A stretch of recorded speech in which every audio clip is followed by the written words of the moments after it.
अच्छे चैप्टर 1 में आए, page number 3।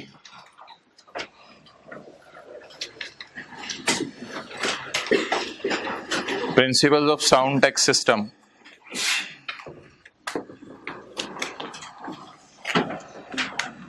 Sound text system के प्रिंसिपल्स, हेडिंग्स वगैरह उम्मीद है आप हजरात ने गौर से देख ली होंगी, कि हेडिंग्स अगर आपने देख ली हैं तो फिर आपको चीज़ें समझनी भी इंशाल्लाह आसान होंगी।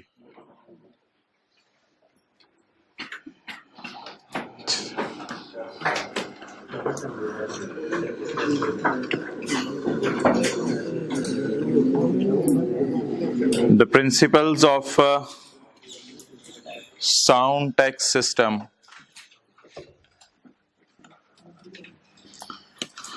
Physical adequacy. फिजिकल एडिक्वेसी होता है अपने पाँव पे खड़े होना, अपने पाँव पे खड़े होना। हुकूमत को अपने पाँव पे खड़ा होना चाहिए। दूसरों से प्लीज जल्दी लिखें, अपने पाँव पे खड़े होना, पाँव बना के खड़े हो जाएं, अपने पाँव पे खड़े होना, फिजिकल एडिक्वेसी। तो हुकूमत को इस काबिल होना चाहिए कि अपने पाँव पे खड़ा हो, दूसरों से भीख ना मांगती फिरे। The sources of revenue, sources of should be sufficient. हुकूमत के पास इतना पैसा होना चाहिए टू मीट, कि हुकूमत अपने खर्चे पूरे कर सके, to meet expenses of government. Revenues of government should be capable of the sources of revenue should be sufficient. अच्छा, ये सोर्स ऑफ रेवेन्यू हुकूमत का सिर्फ इनकम टैक्स नहीं होता, ये इनकम टैक्स भी होता है, सेल्स टैक्स भी होता है और टैक्सेस भी होते हैं। बहरहाल, the sources of revenue should be sufficient to meet खर्चे of government. Revenues of government should be capable of expending. हुकूमत अगर चाहे तो अपना रेवेन्यू बढ़ा सके, कैपेबल ऑफ एक्सपेंडिंग, अपना रेवेन्यू बढ़ा सके। रेवेन्यू कैसे बढ़ता है? न्यू लॉ लगा के, कोई नया लॉ बना दे। अब अगर हुकूमत कोई नया लॉ बना देगी तो इसका रेवेन्यू बढ़ जाएगा जी, बिल्कुल।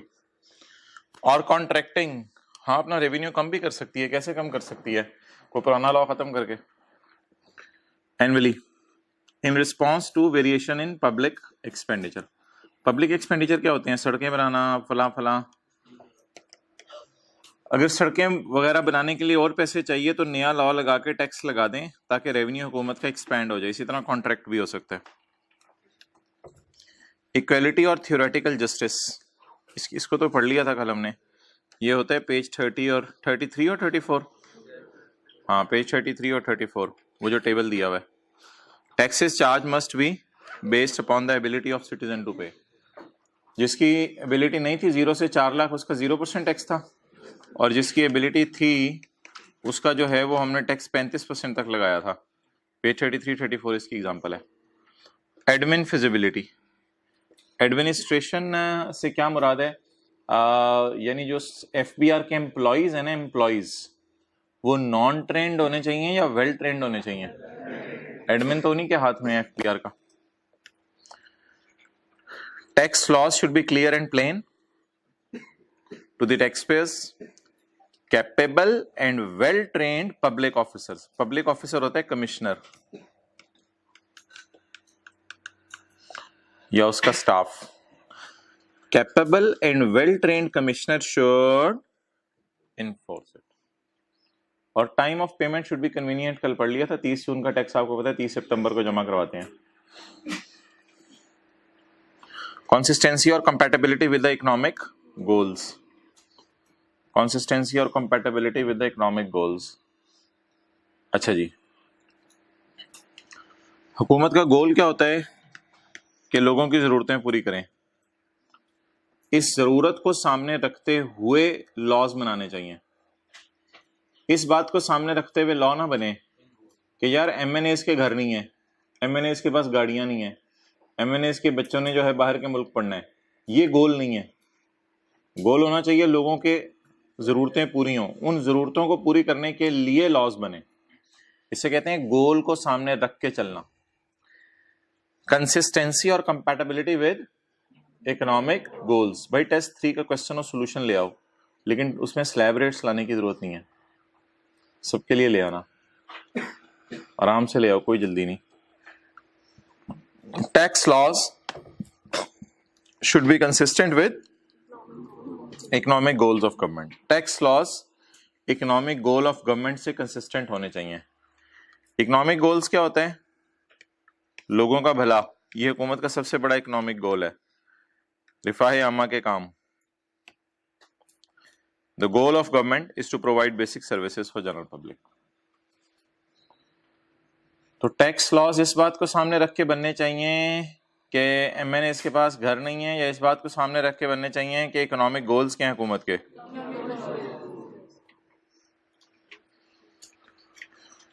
आगे जी, टाइप्स ऑफ टैक्सेस इन पाकिस्तान. इसमें मोहतरम कुछ तफसील है टाइप्स ऑफ टैक्सेस इन पाकिस्तान में. वो तफसील कुछ इस तरह है कि टैक्सेस दो किस्म के हैं. यहाँ इसने ना फेडरल टैक्सेस की बात की है. कुछ प्रोविंशियल टैक्सेस भी होते हैं, उनको तो छोड़े ना. हमारी बात ही सिर्फ फेडरल टैक्सेस पे होने लगी है. सिर्फ federal taxes are classified in two broad categories, direct taxes and एक डायरेक्ट टैक्सेस है और एक इनडायरेक्ट टैक्स है. अच्छा,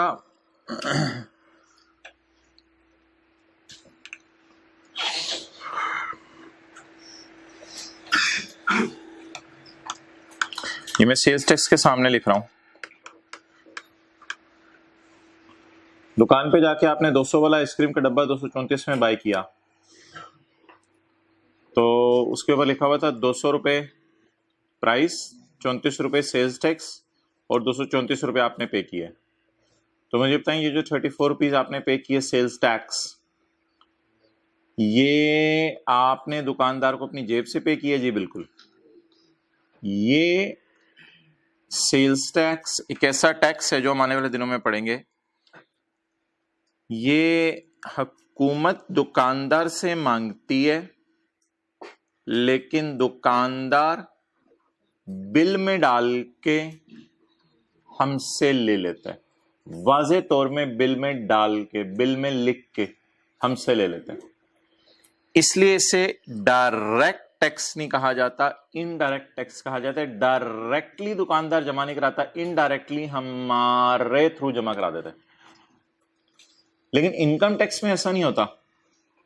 इनकम टैक्स में साल का एंड आएगा, दुकानदार अपनी इनकम फ्रॉम बिजनेस निकालेगा, इनकम फ्रॉम बिजनेस निकाल के टेबल 1 2 लगाएगा, खुद चुप करके हुकूमत को जाके टैक्स दे आएगा, या हमारे घर आके बताएगा मेरा इनकम टैक्स इतना बने, वो तुम मुझे टैक्स दो.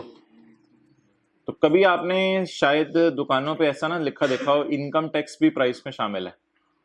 लेकिन कितने लोगों ने दुकानों में चीज खरीदते हुए सेल्स टैक्स लिखा हुआ देखा है? तो सेल्स टैक्स मांगा दुकानदार से जाता है, वो डाल किस पे देता है? इसका मतलब है इनडायरेक्टली हमारे से लिया जा रहा है. मांगा तो हुकूमत ने उससे था, लेकिन इनडायरेक्टली हमारे पे आके बर्डन पड़ता है. लेकिन जो इनकम टैक्स है वो दुकानदार हमारे से नहीं लेता, वो डायरेक्टली खुद जमा करवाता है. जिससे मांगा जाता है वही जमा करवाता है. तो डायरेक्ट टैक्स दुकानदार खुद जमा करवाता है, इनडायरेक्ट टैक्स कस्टमर से बिल में डाल के रिकवर करता है.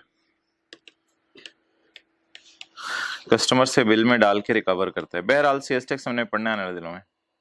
पता नहीं लिख क्यों नहीं रहे, क्या आपको मसला हो जाता है? कस्टमर से बिल में डाल के रिकवर करता है, और पहला वाला दुकानदार खुद जमा करवाता है.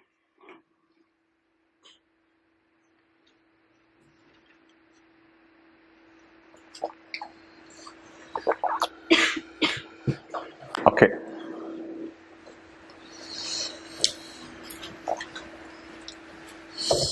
देख लो भाई, आई कैप का पता चल ही गया आपको. कल परसों ही पता चला आई कैप का. फिर सीरियस नहीं ले रहे आप लोग स्टडीज को. साइड कर लें एक दफा. टाइम पे आना है, टाइम पे आ सकते हैं तो क्लास से लें, ना तो नुकसान हो जाएगा आपका. Okay, income tax. Income tax तो कोई पढ़ने की बात नहीं, आपको पता है.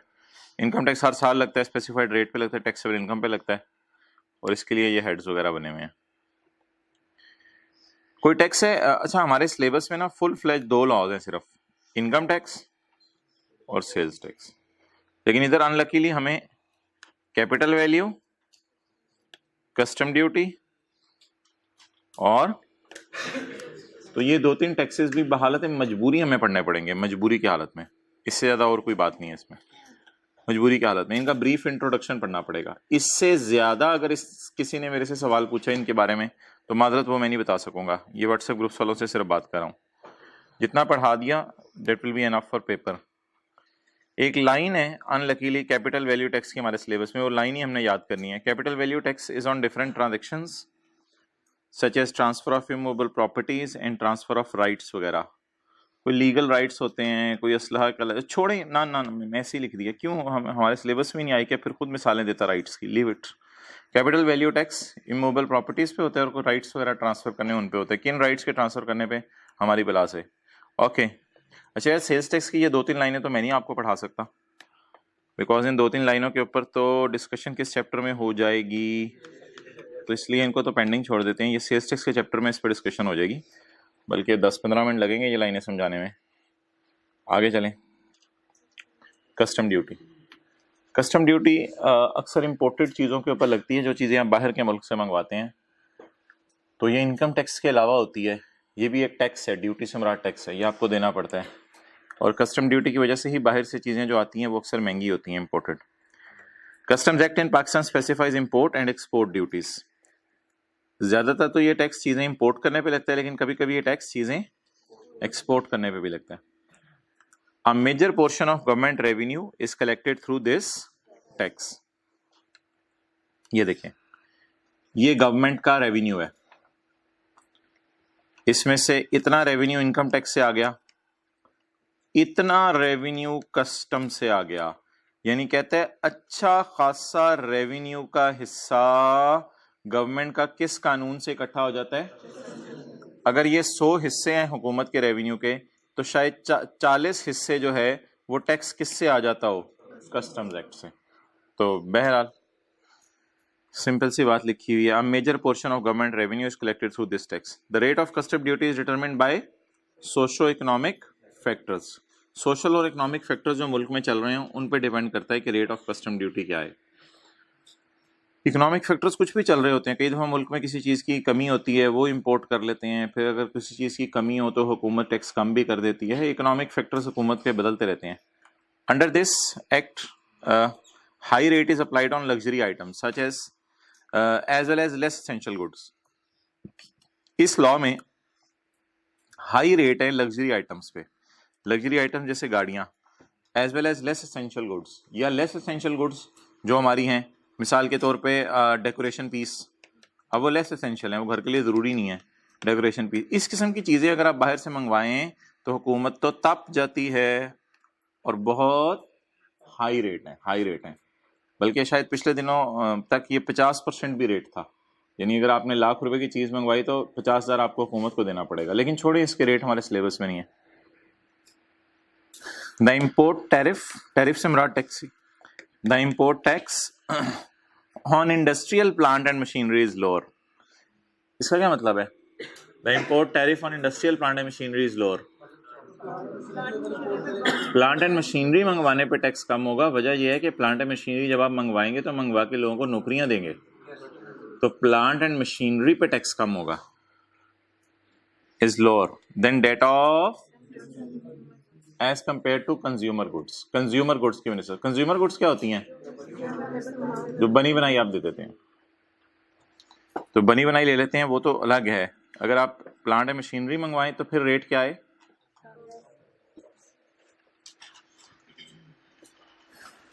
Federal excise duty.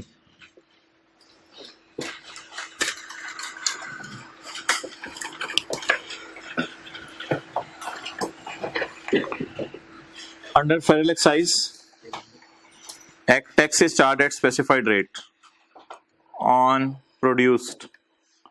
ये टैक्स से चीजें बनने पे भी लगता है, ये टैक्स चीजें बाहर के मुल्क से मंगवाने पे भी लगता है, ये टैक्स सर्विसेज प्रोवाइड करने पे भी लगता है।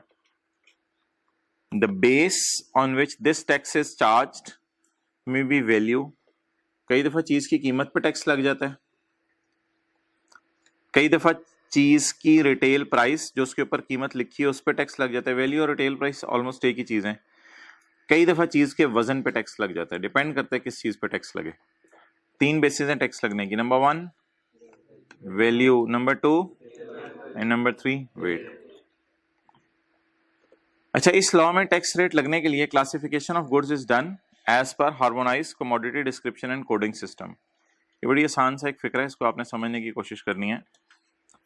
कमोडिटी क्या होती है? गुड्स। डिस्क्रिप्शन क्या होती है? उनकी डिटेल, गुड्स की डिटेल। जैसे क्लास में आपको रोल नंबर असाइन किया जाता है तो उन चीजों को क्या असाइन कर दिए गए हैं? कोड्स। कोड्स का क्या मतलब है? नंबर्स। उनको नंबर्स असाइन कर दिए गए हैं और प्रॉपर एक सिस्टम बना दिया गया है। और हार्मोनाइज्ड मींस हार्मनी लाने के लिए, एक शनाख्त के लिए समझ लें, हार्मनी लाने के लिए, एक शनाख्त के लिए, शनाख्त देने के लिए चीज़ों को उनका एक प्रॉपर कोडिंग सिस्टम बना दिया गया है। तो मिसाल के तौर पे आप अगर खाने की चीज़ें मंगवाते हैं तो उनका कोड है 20। अब अगर खाने की कोई चीज़ मंगवाते हैं या 201 होगी या 202 होगी या 203 होगी। अगर आप पहनने के कपड़े मंगवाते हैं तो उसका कोड होगा 301, कोई जैकेट होगी उसका कोड होगा 302, कोई पैंट होगी उसका कोड होगा 303। तो ये कोडिंग है। तो कोडिंग लगा दी गई है जिससे बाहर के मुल्क से जब चीज़ें आती हैं तो उसको कोड असाइन कर दिया जाता है ताकि पता चल जाए किस कैटेगरी की चीज़ है ये। तो it is harmonised coding system, harmonised commodity description and coding system. एक बहुत बड़ा बेनिफिट है, आजकल जितनी भी एक्सपोर्ट्स हो रही हैं उन पे 0% टैक्स है एज पर कौन सा कानून? क्योंकि एक्सपोर्ट्स को हुकूमत इनकरेज करती है तो एक्सपोर्ट्स पे टैक्स 0% है। अच्छा, इसको इंशाल्लाह कल पढ़ेंगे, 2-4 मिनट लगेंगे। हिस्ट्री ऑफ टैक्स लॉज इन पाकिस्तान। आगे आ जाए। अच्छा, चैप्टर की हेडिंग्स पे नजर मार लें जरा।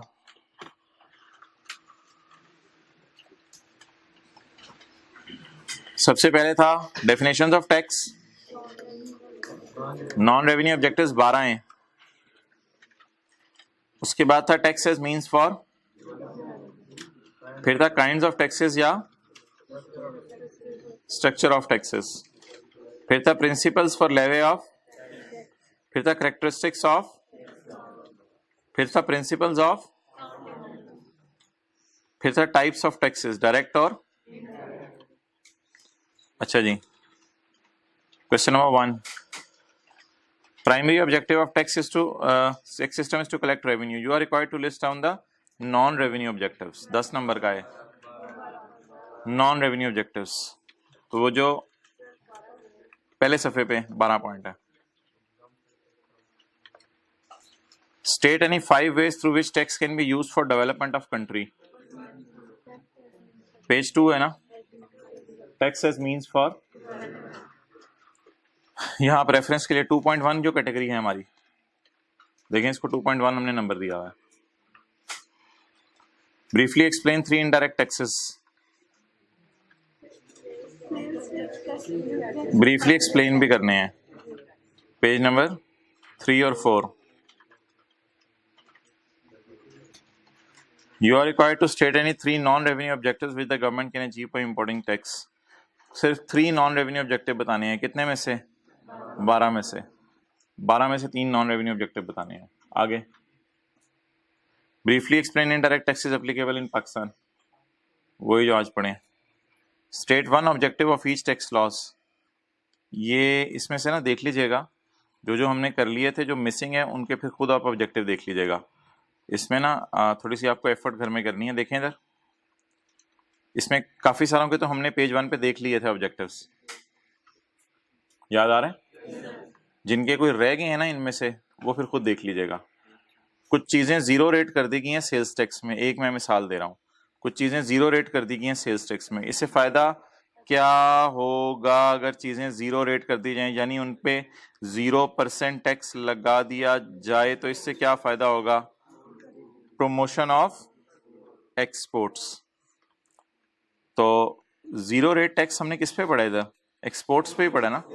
वैसे सेल्स टैक्स में आने वाले दिनों में हम पढ़ेंगे एक्सपोर्ट्स पे 0 रेट है। ये ना सेल्स टैक्स के बाद आपको समझ आएगा। मैं आपको पढ़ाऊंगा 0 रेटिंग का मतलब एक्सपोर्ट्स है। तो फिलहाल बेशक इस पॉइंट को ना कीजिएगा, लेकिन अपने लिख लें। अच्छा, ये भी नया है, creation of tax free zones, लेकिन इसका हल्की सी कल बात हो गई थी। टैक्स फ्री जोन्स जैसे सियालकोट में अक्सर इलाके हैं, तो एक्सपोर्ट्स ये भी इनकरेज होंगे। ऐसे इलाके जहाँ पे टैक्स नहीं होगा वहाँ पे जो है लोग इंडस्ट्रीज बनाना इनकरेज करेंगे, वो रिकमेंड होगा और लोग पसंद करेंगे। Briefly discuss 3 broad principles for levy of tax. 3 broad principles for levy of tax. 3 broad principles for levy of tax. ये 2.3 यार, principles for levy of tax, clear? कहाँ पे? हाँ हाँ, अब क्या करो, एक ही लिख दो और कितने लिखोगे? अच्छा जी, briefly explain any 3 indirect taxes। ये तीसरी दफा सवाल आया। State any 5 ways by which taxes can be used for development of country। Development of country में टैक्स कैसे हेल्प करता है?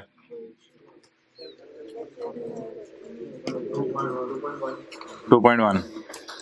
तो पता नहीं, ये नहीं पूछ रहा पास पेपर में ना, अभी तक ये पूछे, ये principles for levy of tax और कैरेक्टरिस्टिक्स ऑफ टैक्स लॉज भी नहीं पूछा, और principles of sound tax system भी नहीं पूछा। पूछे?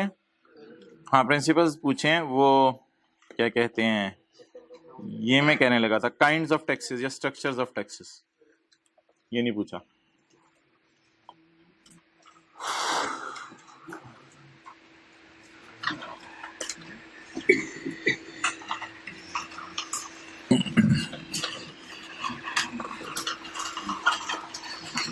चलें जी, आ जाएं आप पेज नंबर 93 पे।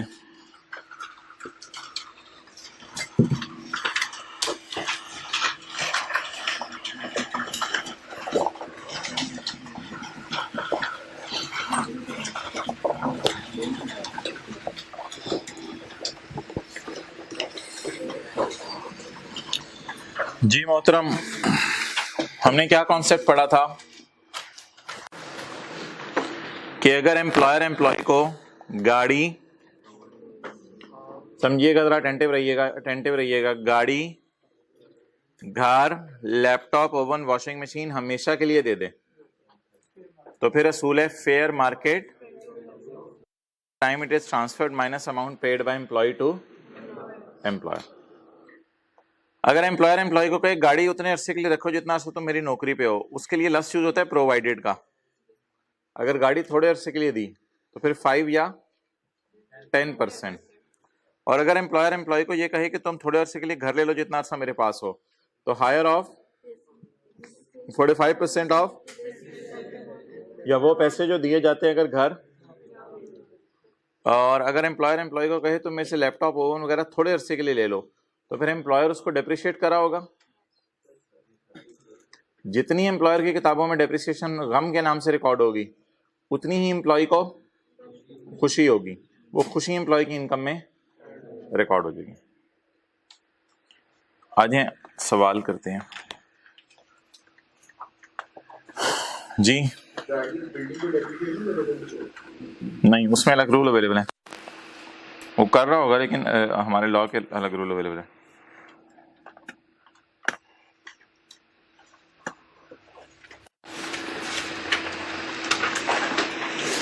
चलिए जी, page 125।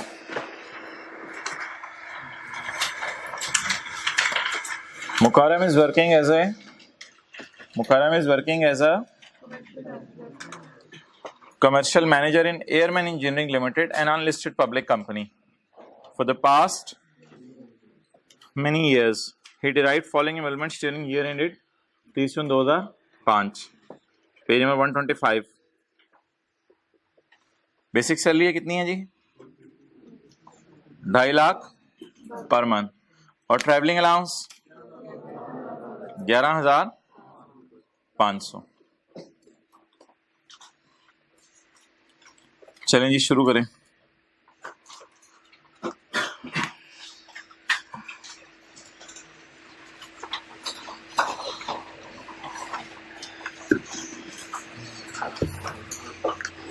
Working one, income from salary.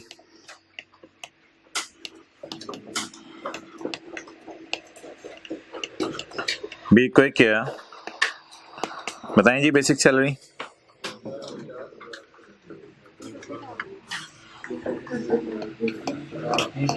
Multiplied by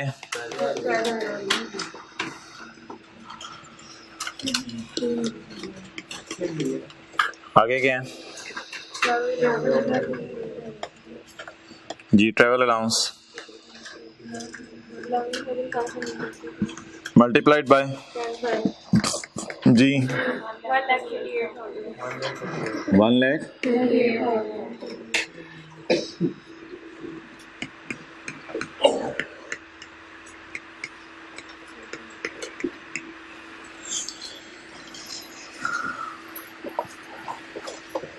कितना टाइम लेंगे?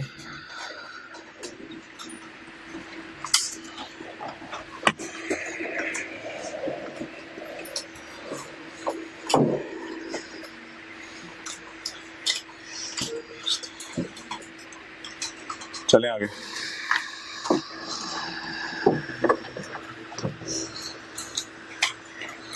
अच्छा एक बताएं, ये जो गाड़ी एम्प्लॉयर एम्प्लॉय को देता है खरीद के बाजार से, उसकी कॉस्ट पे लगती है 5 या 10% या फेयर मार्केट वैल्यू पे? मैंने क्या बोला है आप लोग अगर लीज बोल रहे हैं अजीब। मैंने पूछा है एम्प्लॉयर एम्प्लॉय को गाड़ी अगर बाजार से खरीद के लेके देता है, आप लोग कह रहे हैं अगर लीज पे होगी। अजीब। अगर मैं लाहौर जाऊं, अच्छा अगर आप पिंडी जाते तो अगर एम्प्लॉयर एम्प्लॉय को गाड़ी बाजार से खरीद के लेके देता है तो कॉस्ट पे 5 या 10% लगेगा या फेयर वैल्यू पे? और अगर एम्प्लॉयर एम्प्लॉय को गाड़ी जो है लीज पे लेके देते हैं तो कॉस्ट पे लगेगा या फेयर मार्केट वैल्यू? किस दिन की फेयर मार्केट वैल्यू पे? जिस दिन लीज पे लेके दी, जिस दिन लीज पे लेके दी। और अगर एम्प्लॉयर ने एम्प्लॉय को गाड़ी बाजार से लेके दी है, खरीद के लेके दी है, लीज पे नहीं लेके दी, तो फिर किस दिन की कॉस्ट पे लगेगा? जिस दिन खरीदी थी, जिस दिन खरीदी थी, जितने की एम्प्लॉय ने खरीदी थी, एम्प्लॉयर ने खरीदी थी।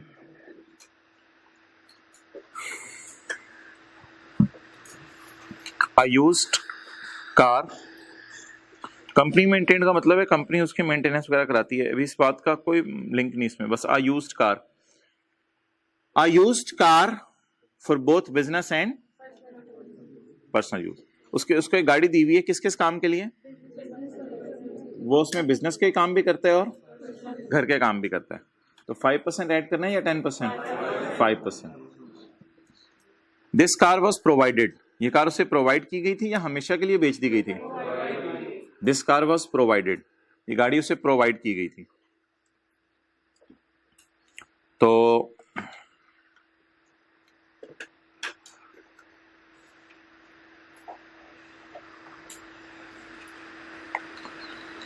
ये एक गाड़ी है जो एम्प्लॉयर ने एम्प्लॉय को प्रोवाइड की है।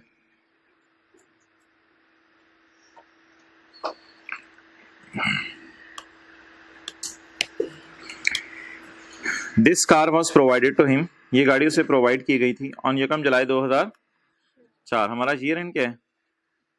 30/9/2005। 30/9/2005। तो हमारे साल के पहले दिन, क्लियर? हमारे साल के this car was provided to him on यकम जुलाई 2004 इन रिप्लेसमेंट ऑफ हिज। अच्छा, दिस कार ब्लू वाली was provided to him in replacement of a previous car। इसका मतलब है कोई प्रीवियस कार भी होगी,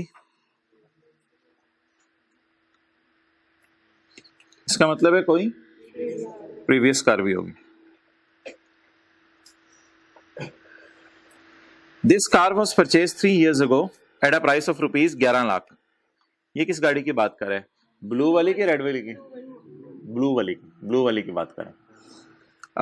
दोबारा पढ़ लें यार, बातें हैं ही सारी ब्लू वाली की, बीच में ऐसे ही उसने रेड की बात कर दी है। जरा इस लफ्ज को मैं काटता हूं, इन रिप्लेसमेंट ऑफ प्रीवियस कार को। अब जरा पढ़ें, एक गाड़ी for both business and use का मतलब है न्यू गाड़ी नहीं होगी ना, आपको पता है सेकेंड हैंड गाड़ियां भी होती हैं। A car for both business and personal use, this car was provided to him on 1 जुलाई 2000। ये ब्लू वाली गाड़ी कब दी है? हमारे साल के पहले दिन। दिस ब्लू वाली गाड़ी was purchased 3 years ago at a price of rupees. ये 3 साल पहले एम्प्लॉयर ने 1 मिलियन की खरीद के रखी हुई है। ये 3 साल पहले एम्प्लॉयर ने 1 मिलियन की खरीद के रखी हुई है। तो जरा मुझे सोच के बताएं 3 साल से ये गाड़ी कहाँ खड़ी होगी? एम्प्लॉयर खुद इस्तेमाल करा होगा या दफ्तर में खड़ी हुई है, किसी और एम्प्लॉय को दी होगी, हमें क्या। फिलहाल बहुत पुरानी होगी, है यूज सी गाड़ी है। तो However, the fair market value of the car on 1 July 2004 was rupees 8 lakh. यहाँ पे बात जरा मुकम्मल होगी है, आगे पढ़ने की जरूरत नहीं है। अब आप मुझे बता दें, ये जो ब्लू वाली गाड़ी है इसका क्या करना है? इस ब्लू वाली गाड़ी का क्या करना है? सैलरी में किस तरह ऐड करेंगे? क्या पकड़ेंगे?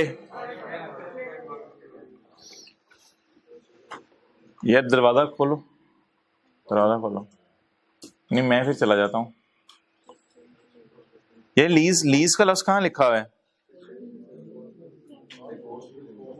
नहीं, एक मिनट ठहरे ना। कहाँ लिखा हुआ है कि एम्प्लॉयर ने एम्प्लॉय को गाड़ी लीज पे लेके दी है? कहीं लिखा हुआ है लीज पे लेके दी है? तो फिर गाड़ी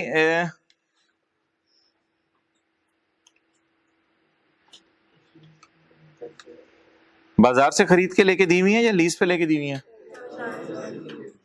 तो बताएं, गाड़ी के कॉस्ट के ऊपर परसेंटेज लगनी है या फेयर वैल्यू के ऊपर? फेयर वैल्यू काट दे, कॉस्ट पकड़े 11 लाख और करें सवाल। पूछ ले, हमको सवाल ज़हन में आ रहा तो पूछें पहले। इससे कोई फर्क नहीं पड़ेगा कि वो उसकी कॉस्ट 3 साल पुरानी है, उसकी कॉस्ट 25 साल पुरानी है। देखें, लॉ की लैंग्वेज देख लेते हैं हम। लॉ की लैंग्वेज में उसने कोई बात ऐसी लिखी हो तो मैं फिर चेंज कर लूंगा अपनी फिक्रे। लॉ की लैंग्वेज पढ़ते हैं जी, page 87। 5% of the cost to the employer for acquiring the motor vehicle. Cost historical cost हो, 25 साल पुरानी कॉस्ट हो, कोई मसला नहीं। चाहे एम्प्लॉयर ने कायदे आज़म के जमाने की लेकर रखी हुई है, कॉस्ट को पकड़ना है आपने और कॉस्ट को पकड़ के परसेंटेज लगा देनी है। लॉ में जब भी लॉजिक लगाएंगे तब आप परेशान होंगे, और लॉ में जब भी लॉ को फॉलो करेंगे तब रिलैक्स रहेंगे।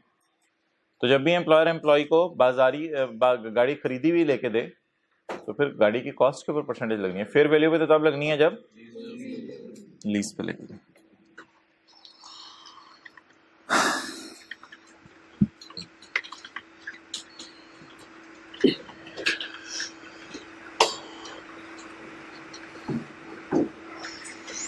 चलें जी, एक बार इंग्लिश दोबारा पढ़ लें ताकि ये पता चल जाए कि ब्लू गाड़ी ही की बात हो रही है। जो मैंने हाईलाइट किया येलो से उससे पढ़ें। अ यूज्ड कार, कंपनी मेंटेन, मैंने काटा हुआ है। कंपनी मेंटेन का मतलब है कंपनी इसको मेंटेन करी है, कंपनी के नाम ही है। अ used company maintain car for both business and personal use. एक गाड़ी है जो बिजनेस और पर्सनल यूज में आती है। दिस कार, ये वाली car, was provided to him on 1 July 2004। ये गाड़ी उसे 1 जुलाई 2004 को हमने दे दी थी। इन रिप्लेसमेंट ऑफ हिज, बदले में उससे पुरानी गाड़ी ले ली थी। इसका मतलब है शायद पहले भी इसे कोई गाड़ी दी हो ना, वो ले ली थी। जाहिर बात है एम्प्लॉय को पहली दफा तो नहीं जिंदगी में गाड़ी दी होगी, कई साल से काम कर रहा होगा, तो कोई पुरानी गाड़ी उससे ले ली होगी और ये वाली गाड़ी उसको। This car was purchase 3 years ago। Old car नहीं, दिस आ यूज, जिसकी बात हो रही है, जिसके साथ यहां भी दिस लगा हुआ है। This car was purchase 3 years ago at a price of 11 lakh. ये 3 साल पहले 11 लाख की थी, इसीलिए यूज्ड कार 10 लाख की थी। However the fair value on the 1 July 2004 को इसकी फेयर वैल्यू कितनी थी बताएं जी? खरीद के लेके दी है या लीज पे लेके दी है? तो जो मेन बातें हैं उनको मैं हाईलाइट कर रहा हूं आपके सामने ग्रीन हाईलाइटर से। प्रोवाइड की है या हमेशा के लिए दे दी है? अच्छा, हमेशा के लिए नाम लगा दिया है या थोड़े अरसे के लिए दी है? खरीद के लेके दी है, लीज पे लेके दी है? खरीद के लेके दी है। घर और बिजनेस दोनों के कामों के लिए है, खाली घर के कामों के लिए? कॉस्ट को पकड़ेंगे फेयर वैल्यू को? जो मेन डेटा मैंने आपके सामने हाईलाइट कर दिया, अगर आप भी हाईलाइट करना चाहते हैं तो ये ग्रीन में 4 बातें, इन्हीं की बुनियाद पर डिसीजन हुआ हमारा।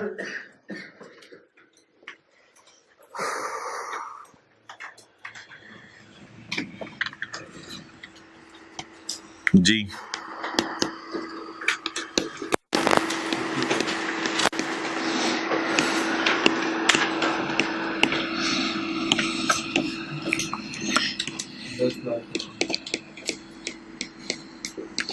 मल्टीप्लाइड बाय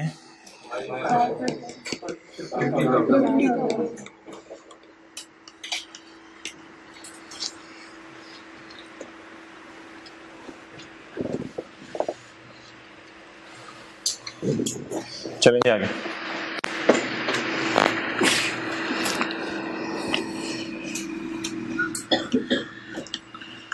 ऑन यकम सितंबर 2004, जुलाई अगस्त यकम सितंबर, तो साल गुजरने के 2 महीने बाद, जुलाई अगस्त, साल शुरू होने के 2 महीने बाद, ऑन यकम सितंबर 2004, in accordance with the terms of employment, नौकरी के माहदे के मुताबिक AEL ट्रांसफर द पुरानी गाड़ी, लाल वाली, ओहो काली हो गई,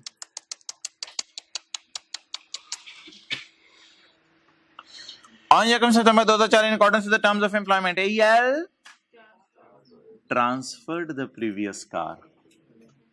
ट्रांसफर का क्या मतलब है, हमेशा के लिए दे दी या थोड़े अरसे के लिए दे दी? एम्प्लॉयर ने एम्प्लॉय को कहा भाई वो पुरानी वाली गाड़ी तेरी मेरे पास खड़ी है, वो पुरानी वाली गाड़ी तू इस्तेमाल करता होता था, वो मैं तुझे ट्रांसफर करना चाहता हूँ, हमेशा के लिए तुझे देना चाहता हूँ। एम्प्लॉय ने कहा हाँ सर, इससे पहले मेरे पास असल में वो वाली गाड़ी थी, तो बच्चों का भी बड़ा दिल चाह रहा था वो लाल लाल गाड़ी होनी चाहिए, तो सर अल्लाह आपके भाग लगाया, आप मुझे मुफ्त में देंगे। AEL transfer the previous car to Mukarram. Transfer का मतलब है हमेशा के लिए उसके नाम दे लगा दी, to Mukarram at a book value, transferred eight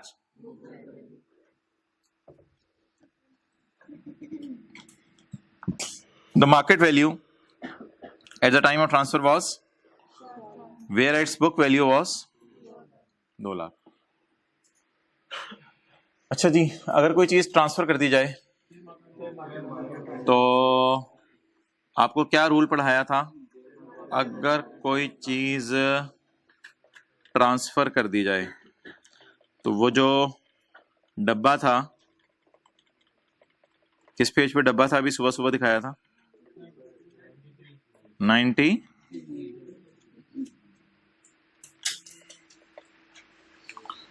अगर कोई चीज हमेशा के लिए ट्रांसफर कर दी जाए तो क्या रूल है? Fair market value of property minus amount paid bye, ये रूल लगेगा। अब इसके नाम हमेशा के लिए लगा दिए या थोड़े अरसे के लिए दिया है? ओके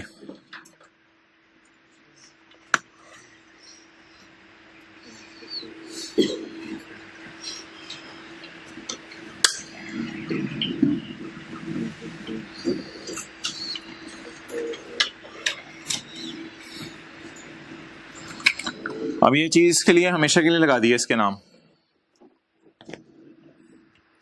अच्छा, ये जो इसने लफ्ज लिखा हुआ है ना, ट्रांसफर्ड एट बुक वैल्यू, तो इसका क्या मतलब होगा ट्रांसफर्ड एट बुक वैल्यू? कोई बंदा आपको आके बुला के कहता है यार I transfer you this pen at ₹10, what does it mean? I transfer you this pen at ₹10, you will pay 10 rupees। कोई बंदा आपको कहे I will transfer you this pen at ₹10, तो इसका क्या मतलब है? How much you will pay? कोई बंदा आके कहे कि यार इसकी बाजार में कीमत है 2000 रुपया, I transfer you this pen at fair value, तो आप कितने देंगे? 2000 रुपया। कोई बंदा के बाजार में इसकी फेयर वैल्यू है 2000 रुपया, I transfer this you eight 1800, कितने देंगे? 1800। अच्छा जी, ये जो गाड़ी है, ये गाड़ी जो है वो पहले से किसके नाम थी?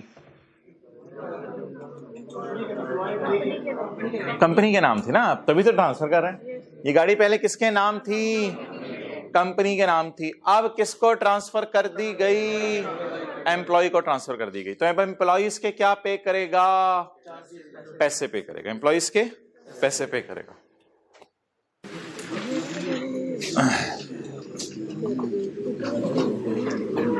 जी मोहतरम, तो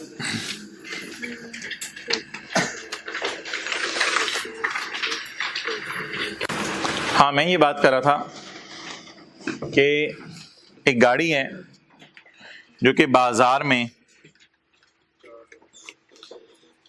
4 लाख की है। और सवाल की इंग्लिश छोड़ें, सवाल की इंग्लिश छोड़ें, क्या है? एक गाड़ी बाजार में 4 लाख की है, ये वाली पुरानी वाली। एम्प्लॉयर एम्प्लॉय को कहता है I transfer you this car at market value.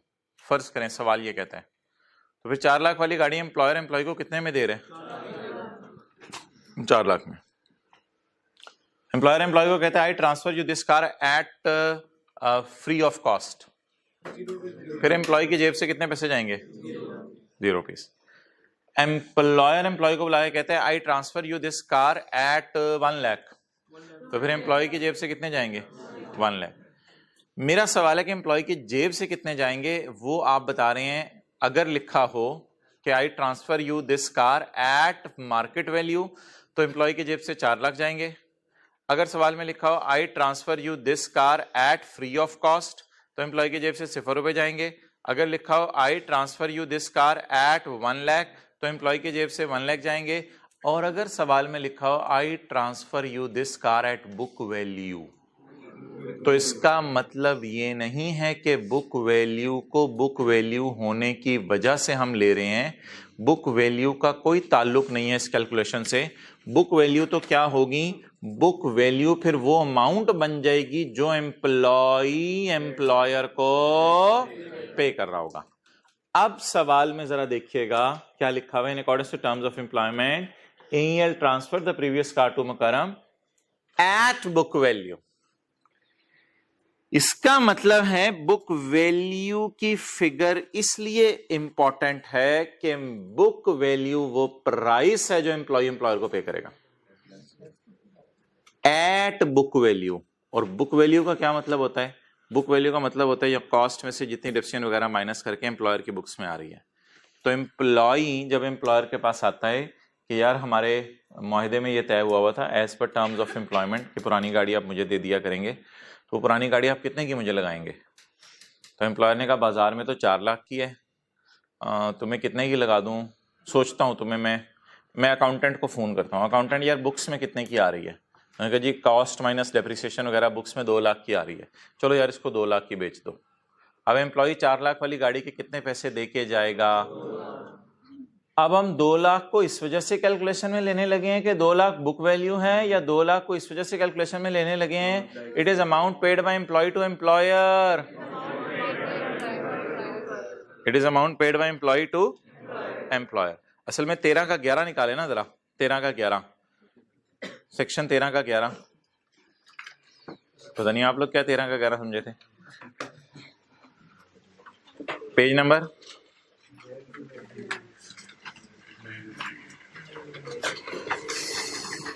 इससे पीछे,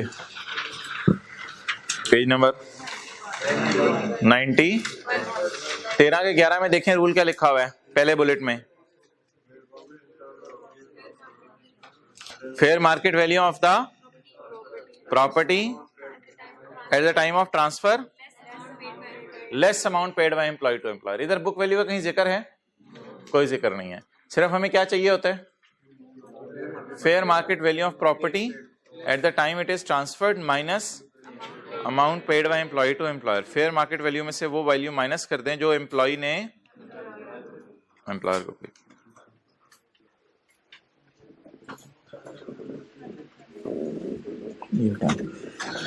ओके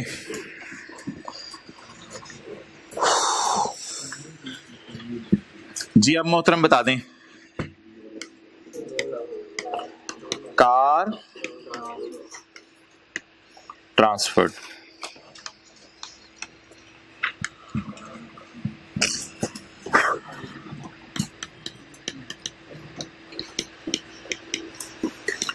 जी बताएं जी, फेयर वैल्यू ऑफ कार। यार माइनस बुक वैल्यू नहीं, गलत कॉन्सेप्ट नहीं ज़हन में लेके जाना। वो तो इत्तेफाकन बुक वैल्यू के साथ ऐड लिखा हुआ है उसने।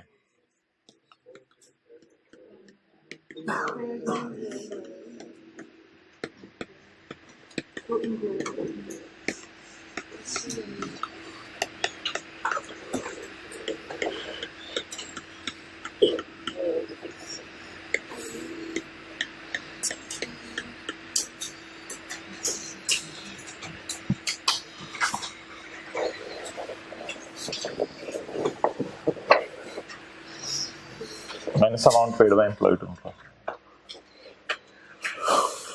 प्लीज कहीं जाके सफे पे लिख लें, 2 लाख को बुक वैल्यू होने की वजह से हमने नहीं लिया, 2 लाख को amount paid by employee to employer होने की वजह से हमने कैलकुलेशन में लिया। 2 लाख को बुक वैल्यू की वजह से कंसिडर नहीं किया,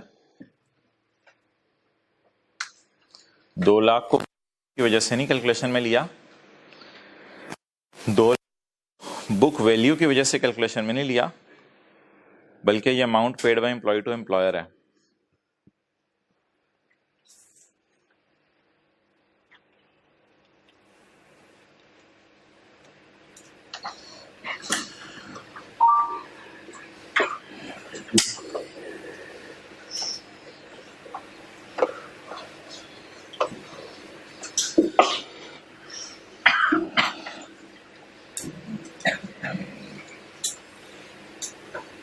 ओके अच्छा, अगर ये फिक्रा ऐसे लिखा होता,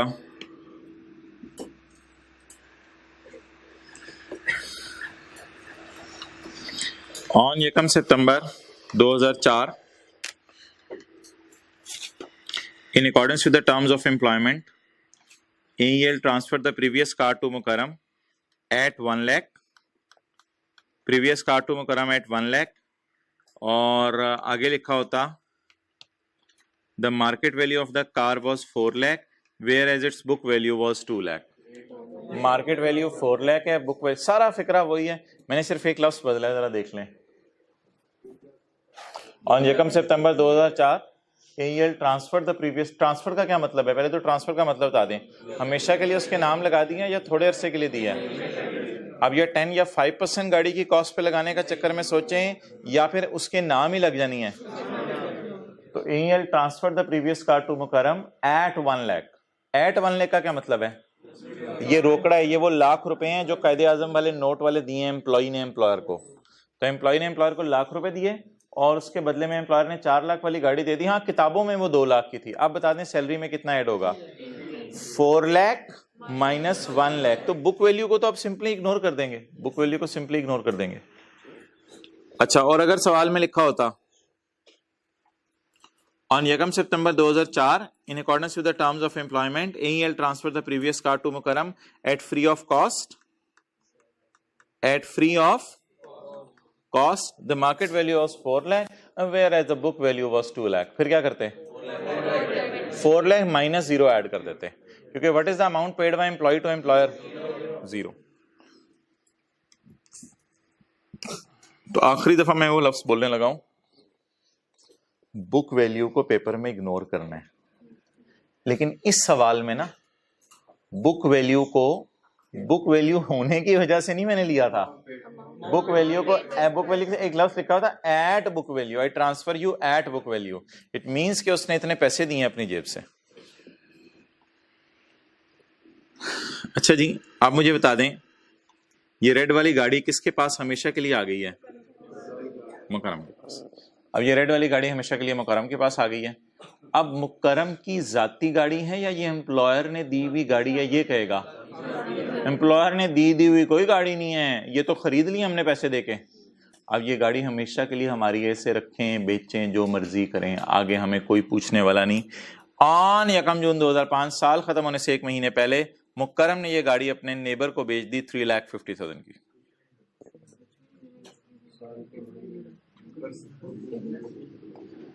भाई गाड़ी जब मुकरम को मिल गई एम्प्लॉयर की तरफ से, तो सैलरी का चैप्टर लगना था, वो लग गया। सैलरी का चैप्टर लगना था, वो लग गया। अब सवाल यह है, गाड़ी मेरे पास आ गई तो क्या बन गई? Personal movable. गाड़ी मेरे पास आ गई तो क्या बन गई? पर्सनल मूवेबल बन गई। जब गाड़ी पर्सनल मूवेबल बन गई, अब गाड़ी को मैं कल कला को जाके बाजार में बेच दूं तो मुझे बताएं क्या ज्वेलरी है ये? क्या शेयर्स हैं?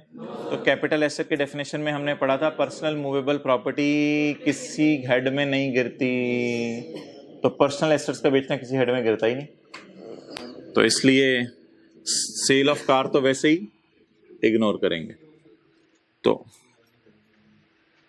Not a capital asset, not a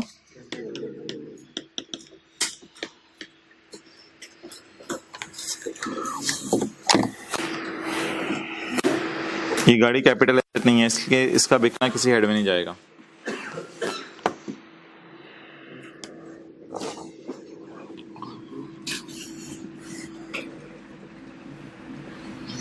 okay, next.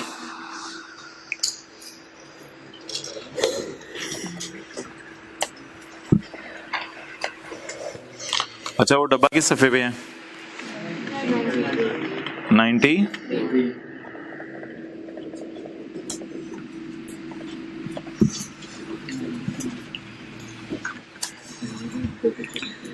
Two air conditioners and a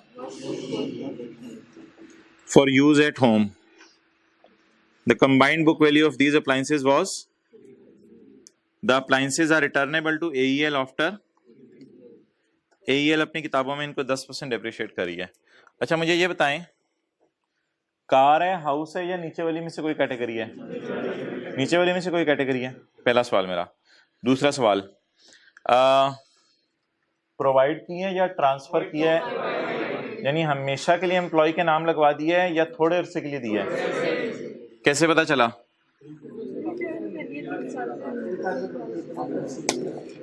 transfer कर दिया, सोल्ड कर दिया हमेशा के लिए या थोड़े अरसे के लिए दिया है? तो बता दें आप रूल कौन सा लगेंगे, ये वाले रूल लगेंगे या ये वाले? अब फेयर मार्केट किराया तो इसका अवेलेबल नहीं है साल का, तो मैंने कहा था अगर एम्प्लॉय ने एम्प्लॉयर को ये चीजें वापस कर देनी है तो फिर एम्प्लॉयर की बुक्स में तो बैलेंस शीट में ये चीजें नजर आ रही होंगी। जब एम्प्लॉयर की बैलेंस शीट में ये चीजें नजर आ रही होंगी तो एम्प्लॉयर इनको डेप्रिशिएट, तो जितनी एम्प्लॉयर डेप्रिशिएशन रिकॉर्ड करोगा उतना एम्प्लॉय को खुशी हो रही होगी, तो ये एम्प्लॉय की सैलरी इनकम ऐड हो जाएंगी।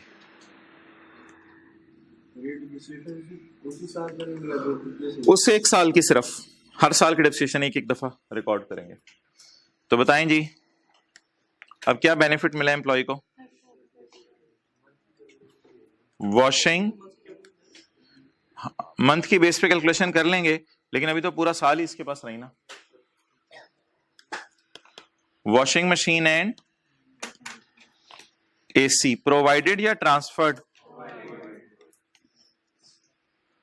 अगर हमेशा के लिए दिया होता तो फिर तो फेयर वैल्यू लेते हैं इन चीजों की, लेकिन अब फेयर वैल्यू की जरूरत, क्योंकि हमेशा के लिए नहीं दिया, थोड़े अरसे के लिए दिया है। बताएं जी क्या इनकी है? डेप्रिसिएशन निकालनी है बस। 3 लाख इसकी बुक वैल्यू है, दोनों की कंबाइंड बुक वैल्यू लिखा हुआ है, इनटू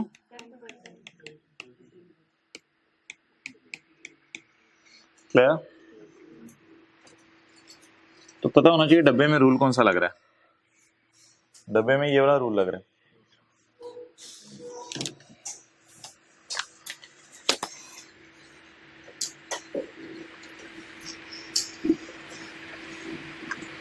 ओके, चलें अगला पॉइंट।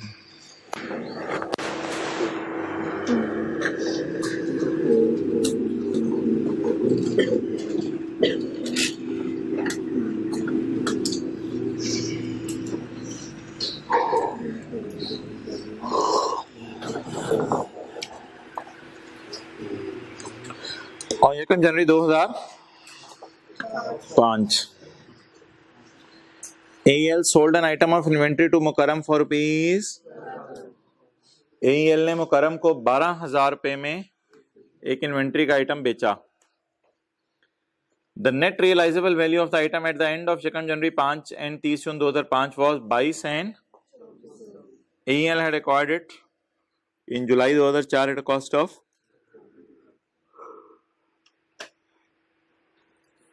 $35,000.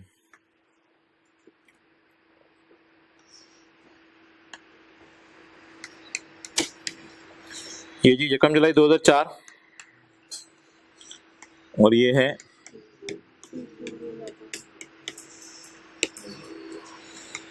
और ये है, ये 3 डेट्स हैं।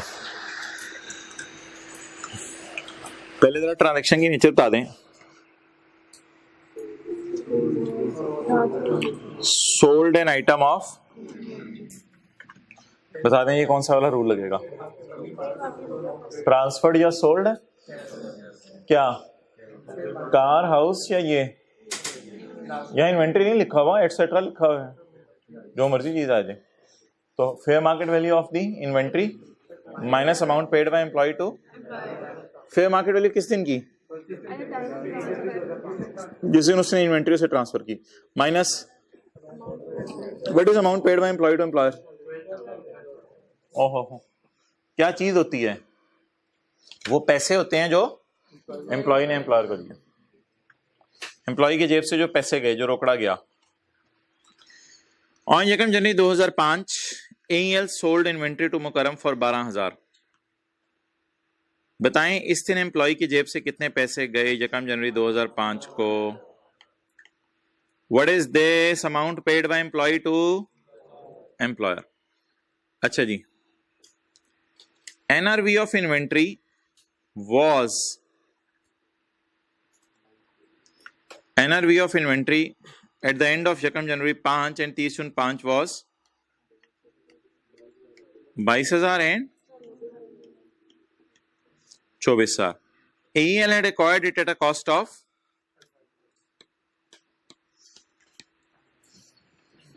ऐसा ही है। अच्छा, मेरा सवाल अब आपसे ये है कि वो इन्वेंट्री जो एम्प्लॉयर ने 35,000 में खरीदी थी, कभी 35,000 में खरीदी थी, AEL had acquired it at a cost of 35,000। वो इन्वेंट्री जो एम्प्लॉयर ने यकम जुलाई 2004 को साल के शुरू में 35,000 की खरीदी थी, वो वाली इन्वेंट्री जो बाजार में इस वक्त 22 और इस वक्त 24 की हो गई थी, एम्प्लॉय को इस वक्त 12 की बेच दी। 4 फिगर्स दे दी ना उसने, कौन कौन सी। वो इन्वेंट्री जो एम्प्लॉयर ने बाजार से कितने की खरीदी, कोई लैपटॉप फर्ज कर लें, इन्वेंट्री में ये लैपटॉप वगैरह बेचता है, तो लैपटॉप एम्प्लॉयर ने कितने का खरीदा, इन्वेंट्री का मतलब है लैपटॉप बेचने का इसका कारोबार होगा, तो एम्प्लॉयर ने कितने का खरीदा बाजार से, 35,000 का। कोई टेक्नोलॉजी का मसला आ गया होगा, वो 35,000 वाला लैपटॉप बाजार में कितने के, 22,000 का, और इस दिन कितने के बाजार में, लेकिन हमने एम्प्लॉय को कितने में बेच दिया। पहले तुम बता दें what is the amount paid by employee to employer, 12,000, वो तो बात पक्की है। एम्प्लॉय ने एम्प्लॉयर को कितने पैसे दिए, what is the fair market value at the date of transfer, 22,000, date is not 35। 35 तो फेयर वैल्यू नहीं है, 35 तो हिस्टोरिकल कॉस्ट है, 35 तो बहुत पुरानी कॉस्ट है। What is the amount paid by employee to employer, वो तो 12 है, इसमें तो कोई राय नहीं दूसरी। सवाल ये है what is the fair value at the date it is transferred. It is not 35, it is not 24, it is 22।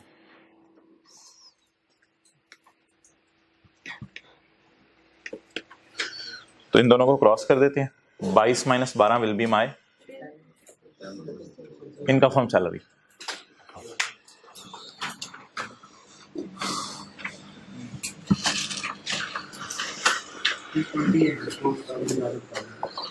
हाँ जी, बस 2004 समझ लो फिलहाल अपने समझने के लिए।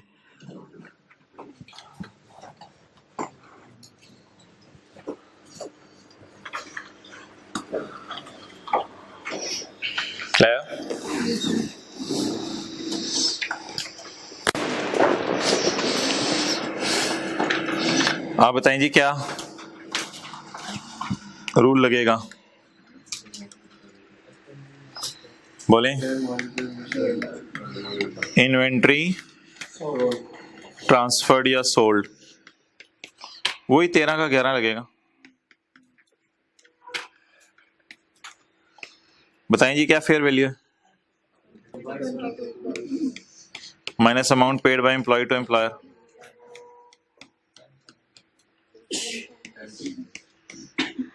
टोटल और या टोटल 10,000 में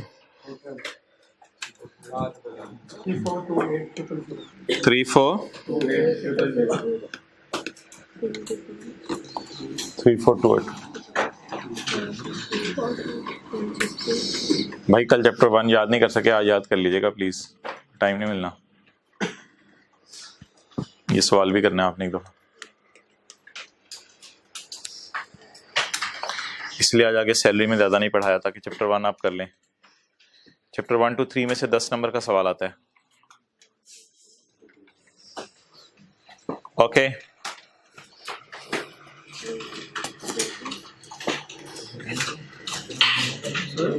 जी, ज्यादा अमाउंट की चीज ट्रांसफर करेंगे तो उसकी इनकम बहुत ज्यादा हो जाएगा, फिर डेफिनेटली लॉन्ग। नहीं, अच्छा जी, ये जाते जाते ना एक दफा इसको पढ़ लें दोबारा, गाड़ी वाली बात को।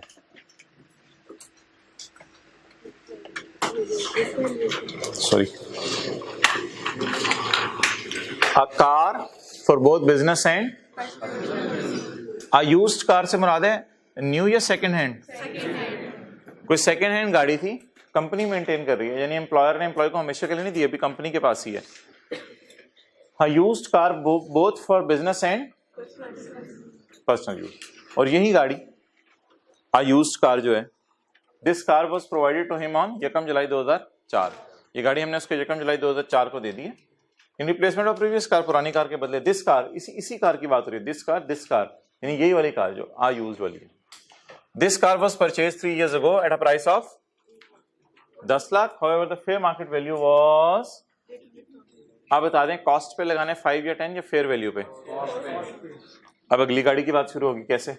On 1 September 2004 in accordance with the terms of employment AEL transferred the, अब प्रीवियस कार की बात हुई है ना, तो उसने खास तौर पे लिखा है previous car, he transferred the previous car to Mukram at a book value।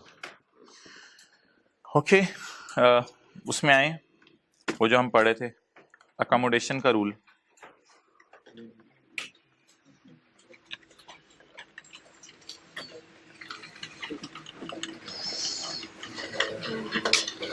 Page number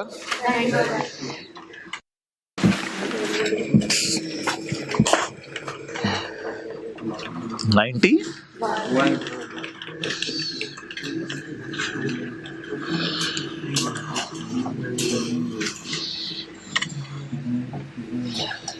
जी, इसको रिवाइज करें।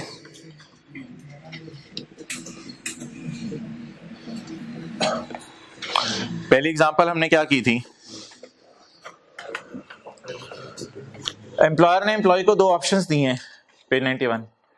एम्प्लॉयर ने एम्प्लॉय को 2 ऑप्शंस दिए हैं, या घर ले लो या पैसे ले लो, और एम्प्लॉय ने क्या ऑप्ट किया था? घर लेना। तो कैलकुलेशन कैसे करनी है बताएं? 45% ऑफ बेसिक सैलरी या वो पैसे जो दिए जाते हैं अगर घर, विच एवर इज। दूसरा सिनेरियो क्या किया था? एम्प्लॉयर ने एम्प्लॉय को क्या दिया है? घर देने के बाद एम्प्लॉयर ने एम्प्लॉय को कोई ऑफर नहीं किया या घर ले लो या पैसे ले लो, नहीं, कोई चक्कर नहीं। एम्प्लॉयर ने एक फिक्रा बोला है सिर्फ, एम्प्लॉय तुम क्या ले लो। अब ऐसी सूरत में मजबूरन हम क्या ऐड करेंगे? मजबूरी में क्या ऐड करेंगे? और नोट क्या देके आएंगे? एज अ जनरल रूल दोनों में से हायर ऐड करते हैं, लेकिन तुमने मुझे amount that would have been paid नहीं दी, इसलिए मैंने, बैठे हुए ना आप लोग क्लास में, इसलिए मैंने मजबूरन क्या ऐड कर दिया? 45% ऑफ। तीसरा सिनेरियो किसी को याद हो क्या किया था? एम्प्लॉयर ने एम्प्लॉय को घर बाजार से किराए पे लेके दिया था। एम्प्लॉयर ने एम्प्लॉय को घर बाजार से किराए पे लेके दिया था। ऐसी सूरत में क्या बात की थी, किसी को याद हो? ऐसी सूरत में क्या बात की थी, किसी को याद हो?